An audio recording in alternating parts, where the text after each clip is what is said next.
Just look how dirty my car is. Just look at it. We were out playing in the quarry with it the other day, and look at that dust and dirt all over the tires and all over the back. Oh, just look at it. Just look at it. I like a dirty hot rod. I mean, I shouldn't say that, but I mean, I like a hot rod that's been driven, and this one has earned its dirt gracefully by being out and doing what hot rods are supposed to do, which is roaming around with a bunch of kids in it having fun. That ain't what I came to talk about, though. I came to talk about this car. I want to get under it to get it in the air and look at the front end. And what I want to do is see if I can get it on the lift without doing damage to it. And what I mean by that is, like on that Dodge over there, there's stuff that hangs down below the frame. I think the gas tank hangs down below the frame, and if that lift comes up and picks it up like a big flat surface, and if I pick that Dodge truck up that way, I'll in danger of messing up my gas tank or something like that. On this one, I see the axle in the front. I see this one has a big old fuel cell on the back, and I see it hanging down back there. But that should be behind the back. If I pick this up from there, and I do see a cross member here in the middle. Oh yeah, and see how this body hangs down below the frame? So if I pick this car up with my lift, I could damage this car, because I could bend this metal here. So that's what I want to look at. So I will not be doing that. So what I will be doing instead, maybe I'll just drive this over and pull it in front of the garage, put my floor jack under that front axle and jack it up. Now there's a few clues that tell me that someone else has worried over this steering before, and one of them is this thing right behind the axle that's hooked to the steering rod. It looks like a shock absorber, and that's something that people use sometimes when they have a car that has a little play in it, and they'll pull something like that to keep the front end from moving so much. But I suspect on this one that what we're going to find is that these big shackles, see how they've put these long shackles, and they've got them on the front and the back. Front and the back, right? Yeah. I don't know if those are stabilized on the back or not, but I suspect this is where the play is coming from right here. Now, yeah, and I'm guessing I'm guessing. Well, let me go back here. Usually, these shackles should be fixed back here, and they are. So those are bolted to the frame.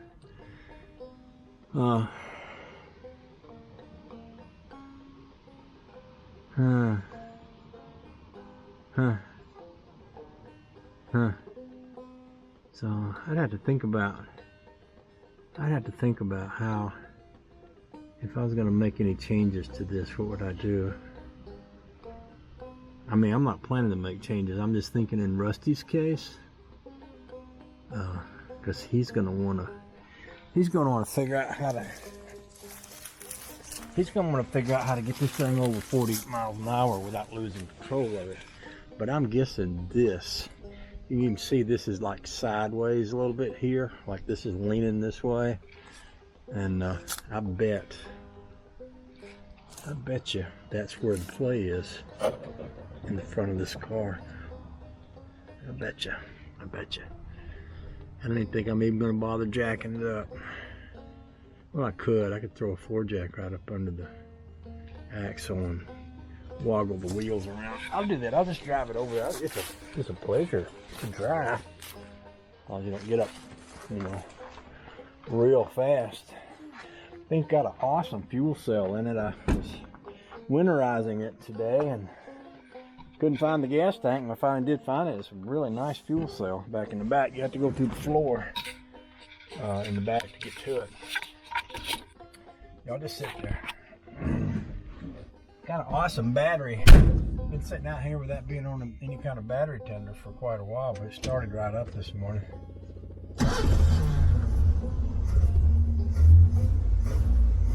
Oh, just hear the power. Just listen to it.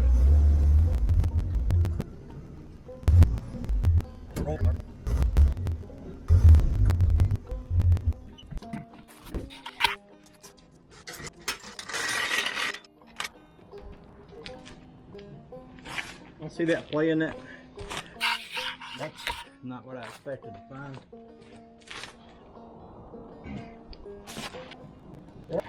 That ain't really so much play as I see what they were thinking with that stabilizer.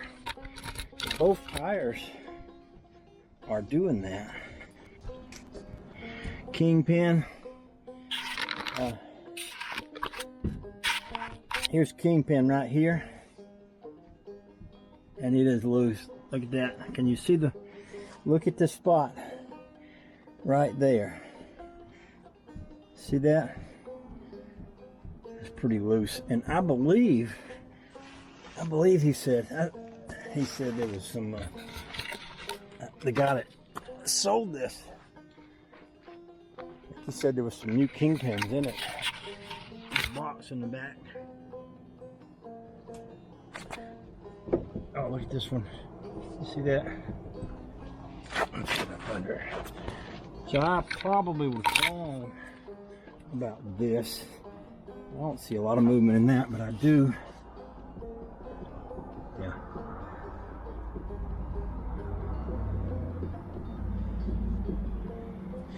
Well, that almost looks like the hub is loose.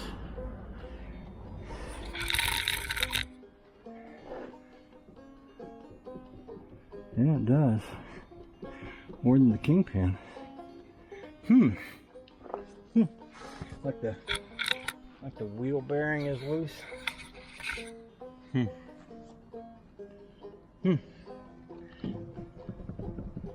it's quite a lot. Pretty good bit of looseness. Let's go back here.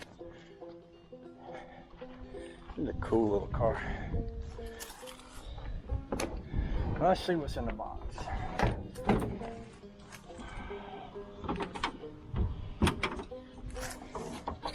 Let's see.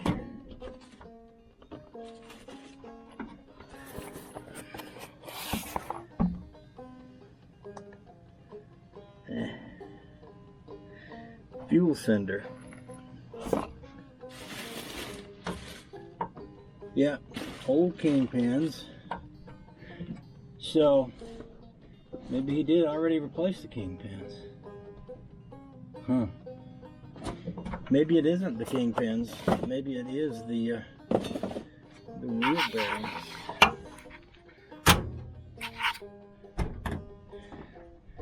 Need to be looked at.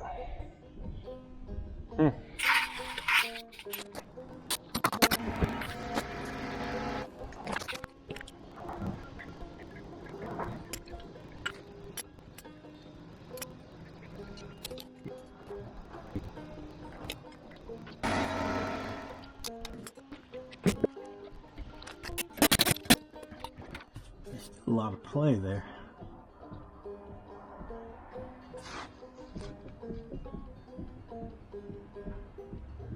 There it is, the Kingpins. It seems like there's more play than there should be. Why? Why? That's what I want to know. Why? Why?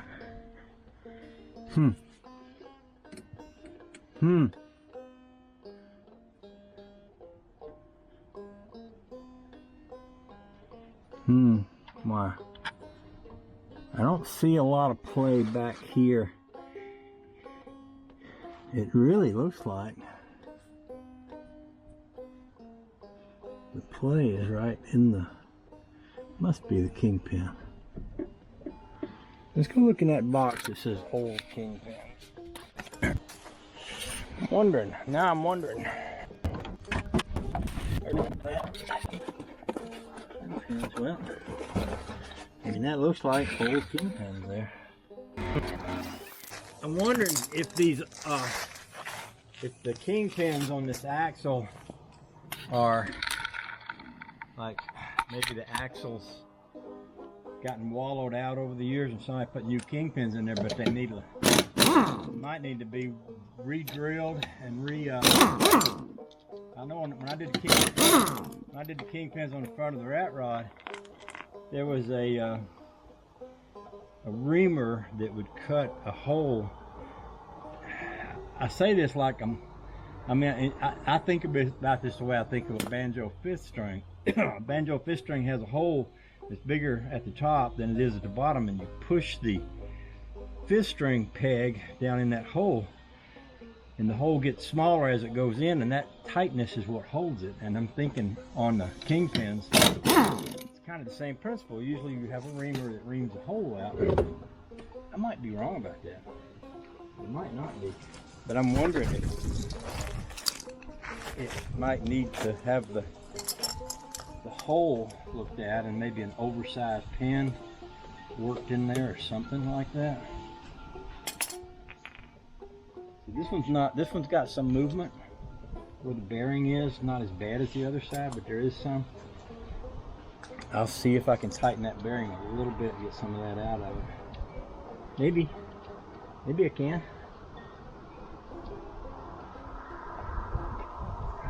See what happens. Hey, that's tight. Why is it tight?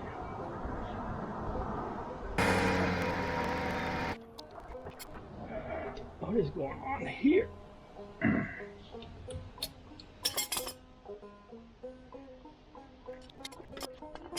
wonder if it's just got a really tight brake shoe on it. I don't even know how to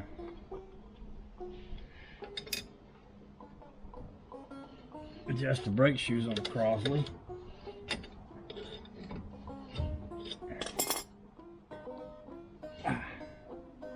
Something's not quite right there. Not sure what. Boy, they have really reinforced that front axle on this thing. Mercy sakes. Great ball of fire. I don't know what to make of this. Unless it's just that the brake shoes are so snug on there. Now we're heading into no man's land here now, y'all.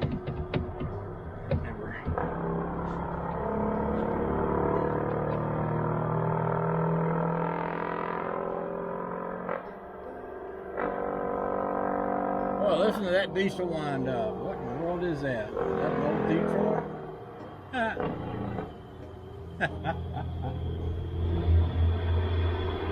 Ain't that cute?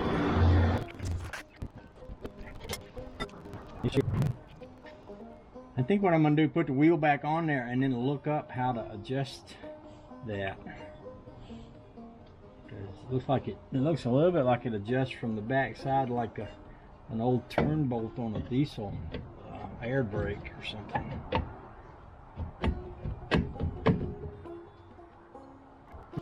I'm going to have to spend some time studying on that.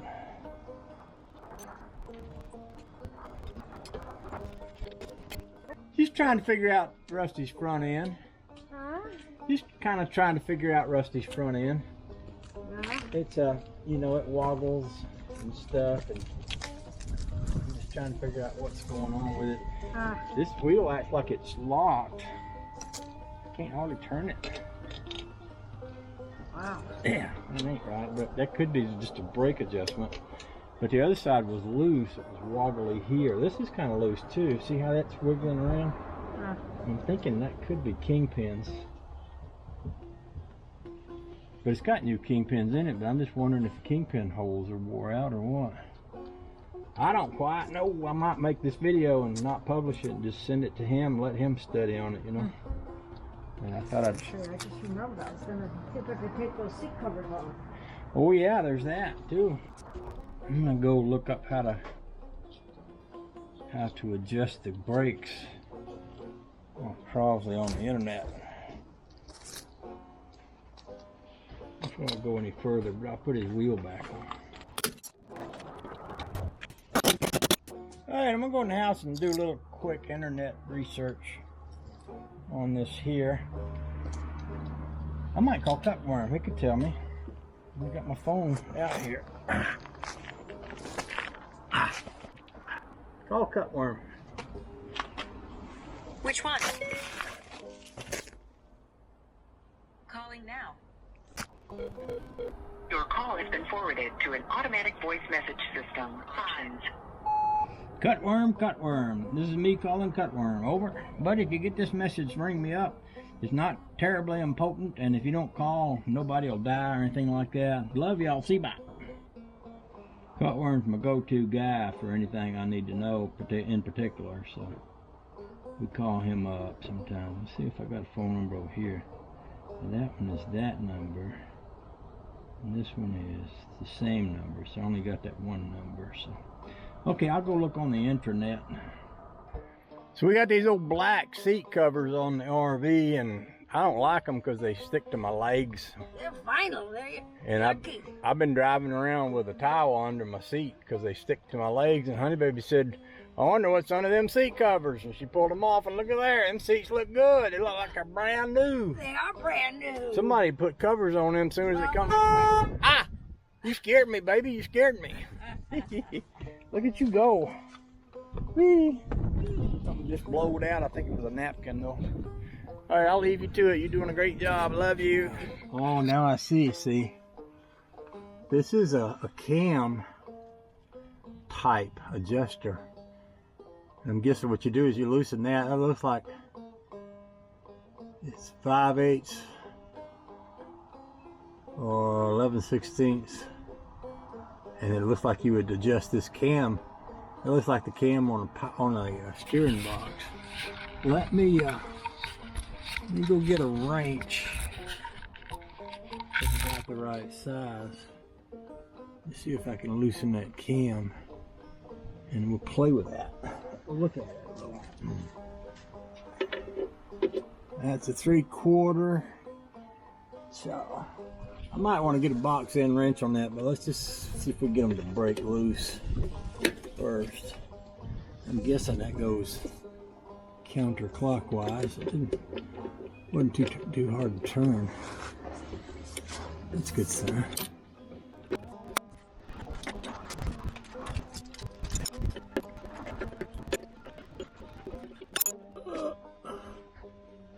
Look at that, just like that.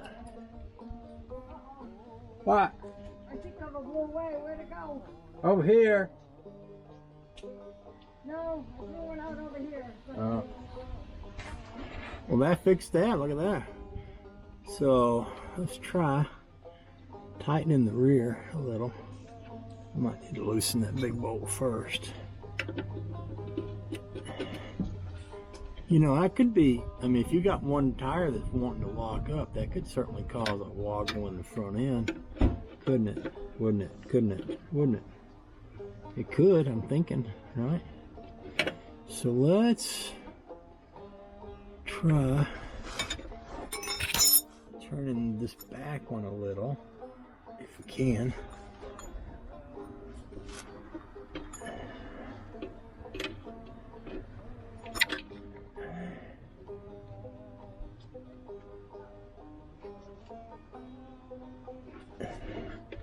Feel it rubbing a little. It doesn't hurt it to have a little rub, a little bit of rub.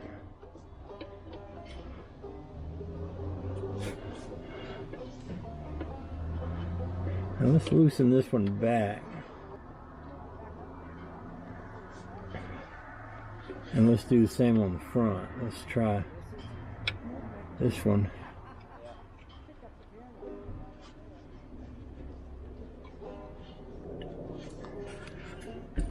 Just rubbing a little, not much.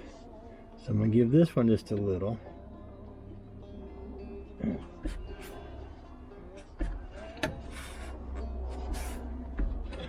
I wonder if those are threaded opposite of each other. It must be.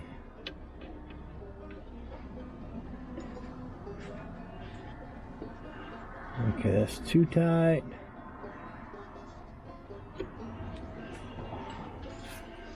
I think that's right. Well, that'll be interesting. We'll snug these back down and we'll just take it for a ride and see if that helps any.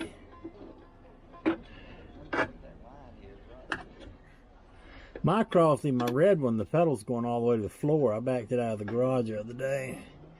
It's probably it might have sprung a leak in the hydraulic brake system, or yeah, I'm guessing it probably did. I'm gonna have to figure that out. And ran out of fluid or something. Ran out of brake fluid. I'm not gonna tighten those real hard because somebody's gonna want to adjust them again at some point. But that's better than it was. It was locked up before. So let's do all this out of the way.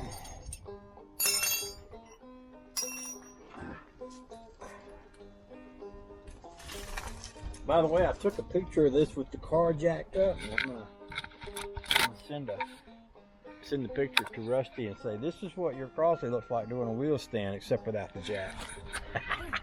Something like that. Anyway, I'll set y'all aside and I'll go grab my wallet. Let's see what we got. Okay, let's go give this little rascal a run. Take it out on the big road and see what happens.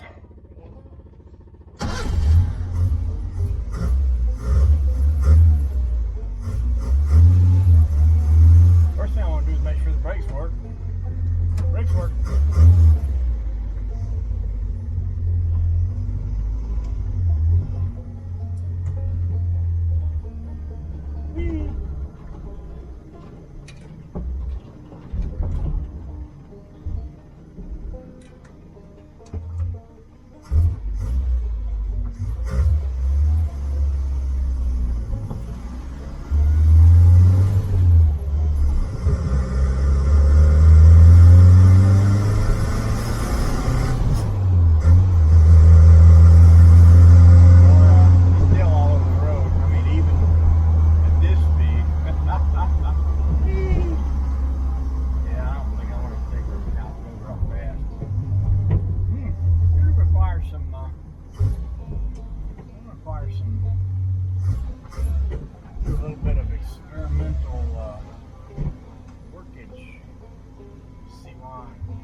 I'm not loving it. I might leave it up to Rusty to figure out the front end on it.